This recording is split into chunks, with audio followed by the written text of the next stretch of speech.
15 April মানেই ময়দানে উৎসবের মেজাজ, বারপুজোর উৎসব। ঠিক কবে থেকে এই উৎসবের শুরু তা নিয়ে বিতর্ক থাকতেই পারে, তবে বছরের পর বছর সেই পরম্পরা বয়ে নিয়ে চলেছে ময়দানের দুই প্রধান সহ আরও কিছু ক্লাব।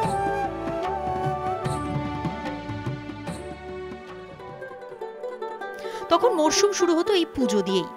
এখন শেষ মরশুমে এই পুজো হয় নিছকই পরম্পরা রক্ষার্থে। তবে মঙ্গলবার মোহনবাগানের তাঁবুতে বার পুজোকে ঘিরে সভ্য সমর্থকরা ছিলেন আনন্দে আত্মহারা। লিগ শিল্ড জয়ের পর সদ্য আইএসএল কাপ চ্যাম্পিয়ন, মরশুমে ডাবল। ক্লাব তাঁবুতে রাখা ট্রফির সামনে সবুজ মেরুন সমর্থকদের ছবি তোলার হিড়িক, সঙ্গে সেলফি। বাঁধনহারা উচ্ছ্বাস মোহন সমর্থকদের।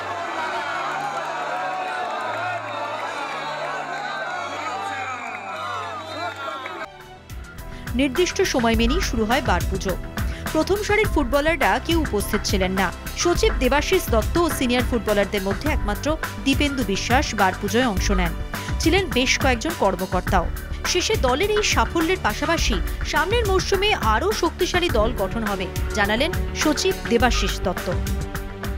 শিল্ড জিতেছিলাম, তার পরদিন বলেছিলাম যে দুটো ট্রফি আমরা একসঙ্গে আনবো, তার জন্য ওয়েট করছি, একটা একটা করে আনবো না।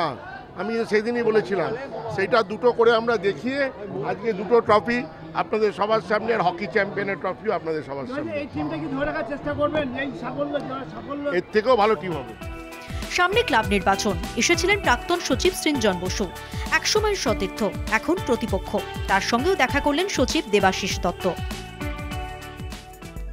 তবে এবারের বার পুজোয় সেরকম জৌলুস ছিল না ইস্ট বেঙ্গলে।